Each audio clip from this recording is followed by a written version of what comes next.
Thank you, Chairman Doyle. Today, the Communications and Technology Subcommittee will mark up 7 bipartisan bills that will collectively strengthen our communications networks, make phone and internet service more affordable, and help protect Americans. First, we'll consider a bill that helps address the barriers faced by households that can't afford phone and internet service.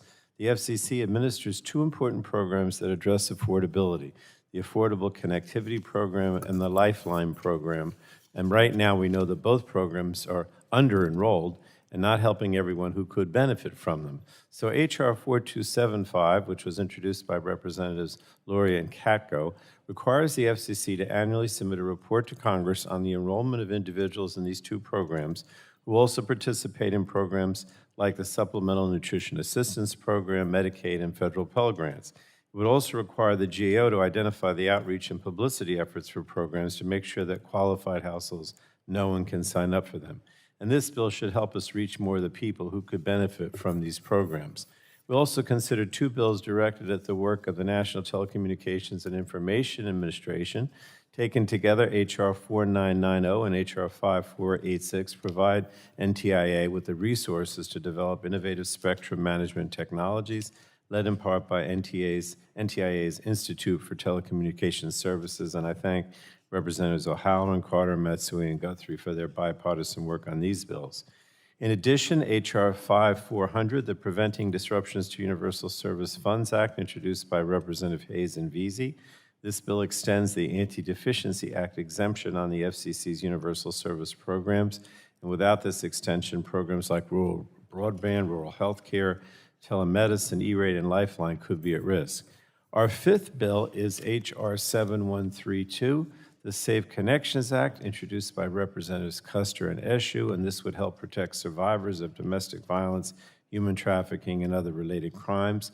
It does this by requiring mobile providers to separate the survivor's phone line from an account shared with their abusers without financial penalties or other potential challenges upon request from a survivor.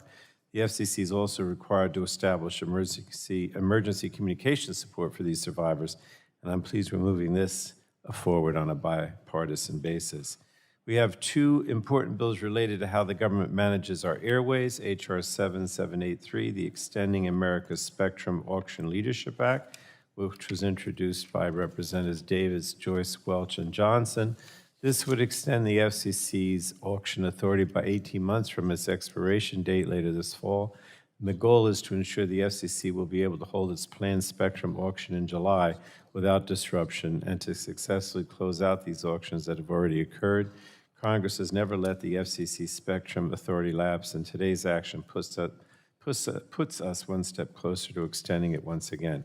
And finally, we have H.R. 7624, the Spectrum Innovation Act, introduced by Chairman Doyle and Ranking Member Latta. Mr. Chairman Doyle already explained this, but it helps streamline the process for making airwaves in the lower 3 gigahertz band available for commercial use. It also establishes a process for the Secretary of Commerce to identify, with assistance from the Department of Defense and the FCC, at least 200 megahertz in the lower 3 gigahertz band for exclusive or shared use. And the legislation requires an auction of these airways within 7 years. So I just think it's imperative that the federal government continue to follow the tried and true statutory framework of Congress that has provided, that makes our airways available for commercial wireless use, which is why the Spectrum Innovation Act is so necessary. And I'm pleased that we've reached agreement to fund important public programs with the proceeds from the auction required in the Spectrum Innovation Act. So Next Generation 911 will save lives by giving first responders the information they need to respond to dangerous situations. And we do have to fund this program so that all communities have access to those advanced networks. And we will also fully fund the FCC's RIP and Replace program to ensure that our communications networks are not vulnerable. And again, thanks to Ranking Member Rogers, Chairman Doyle, Ranking Member Latta, as well as Representatives Eshoo, Matsui, Hudson, and Guthrie for their efforts in getting this bill ready for markup.